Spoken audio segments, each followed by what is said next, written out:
the United Kingdom has become the first country in the world to administer an approved vaccine and the fastest major European nation to roll out both the vaccines and the booster to half our population.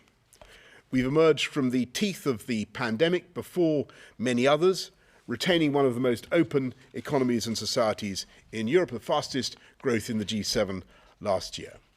And while the pandemic is not over, we have passed the peak of the Omicron wave, with cases falling and hospitalisations in England now fewer than 10,000 and still falling.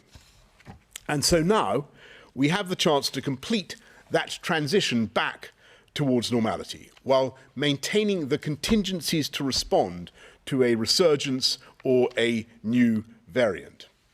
As we have done throughout the past 2 years, we'll continue to work with the devolved administrations as they decide how to take forward their own plans.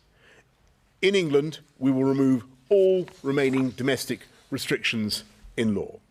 From this Thursday, it will no longer be law to self-isolate if you test positive, and so we will also end the provision of self-isolation support payments, although statutory sick pay can still be claimed for a further month.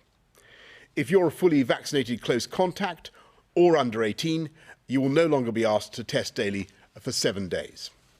And if you're a close contact who is not fully vaccinated, you will no longer be required to self-isolate. Until April the 1st, we will still advise you to stay at home if you test positive, but after that, we will encourage people with COVID symptoms to exercise personal responsibility, just as we encourage people who may have flu to be considerate towards others. It's only because levels of immunity are so high and deaths are now, if anything, below where you would normally expect for this time of year that we can lift these restrictions. And it's only because we know Omicron is less severe that testing for Omicron on the colossal scale that we have been doing is now much less valuable in preventing serious illness. We should be proud that the UK established the biggest testing programme per person of any large country in the world, but its budget in the last financial year was bigger than that of the Home Office, and it cost the testing programme cost £2 billion just last month alone. So we must scale back and prioritise our resources for the most vulnerable. From today, staff and students in most education and childcare settings will no longer be asked to undertake twice weekly asymptomatic testing. And from the 1st of April, we will end free symptomatic and asymptomatic testing for the general public. But we will continue providing free symptomatic tests to those at the highest risk from COVID. And in line with the practice of many other countries, we're working with retailers to ensure you will always be able to buy a test.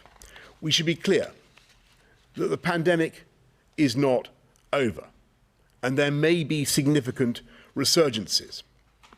Our scientists are certain that there will be new variants, and it is very possible that those will be worse than Omicron. So we will continue to protect the most vulnerable with targeted vaccinations and treatments. And we've bought enough doses of vaccine to anticipate a wide range of possible JCVI recommendations.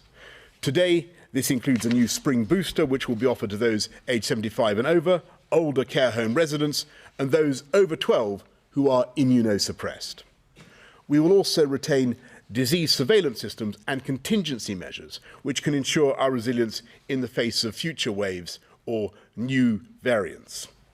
And we will build on the innovations that defined the very best of our response to the pandemic, including continuing the work of the Vaccines Task Force, which has already secured contracts with manufacturers trialling new vaccines which could provide protection against new variants. So Boris Johnson very much repeating what he said in the House of Commons today, essentially announcing the end of restrictions, the end of test and trace for most people, and explaining the rationale behind that, which was largely financial. We could not go on spending as much as we are. He was saying, well, we'll go to the science in a moment, but there's been a lot of politics today and a bit of a last-minute bump before we got here, Gary. There was indeed. There was a cabinet meeting organised for this morning to sign off on these changes.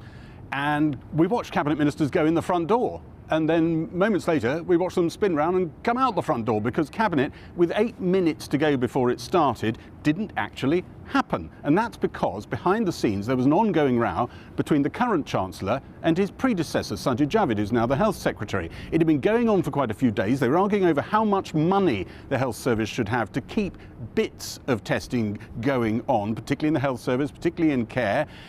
Sajid Javid, from what we can work out, asking for very big numbers, billions at one point, but by the time they came to the cabinet table, he was still, even though he'd been pushed down and down and down by the Treasury, his old department, to lower numbers, he was still pushing for a number, I'm told, in the high hundreds of millions. And so the clock was ticking. They still hadn't agreed, basically, the numbers behind the plan. So the cabinet ministers were sent away. It was rebooked for a teleconference later on in the afternoon. They managed to, the Treasury managed to push Sajid Javid back into his box. And so, in effect, that money is going to come out of the existing health service budget, which no doubt will cause some squeals of pain within the health service. And a lot of Boris Johnson politics going on today as well. We saw the COVID recovery group cheering him in the Commons today.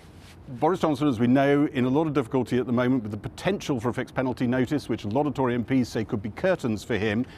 By turning around to the Tory MPs who hated, a lot of them, the lockdown restrictions, wanted them lifted, by turning around to them and lifting them, he actually got some people who have been, I think it's fair to say, enemies, but certainly hostile critics of his in recent months. He got them on side. He's also going around, or getting his people to go around, telling them that with Ukraine happening at the moment, that's not a time to change leader.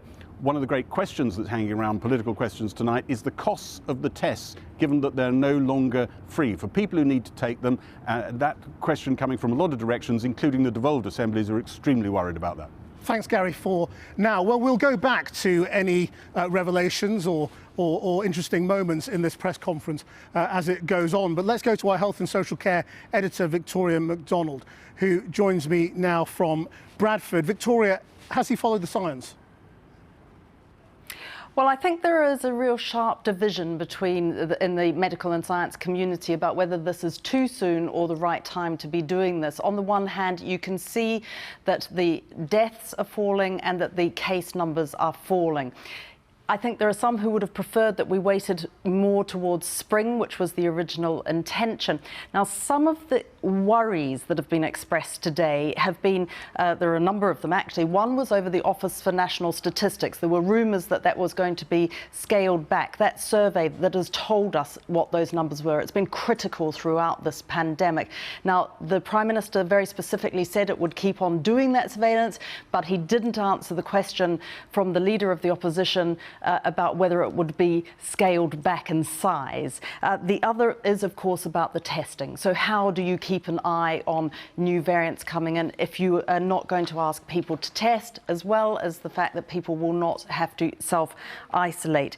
But the Prime Minister was very careful to say that they will be able to ramp up if need be. They will be on constant alert for those variants, which NervTag told him last week. The scientist said very specifically, don't think that any new variant will be as mild as Omicron has been.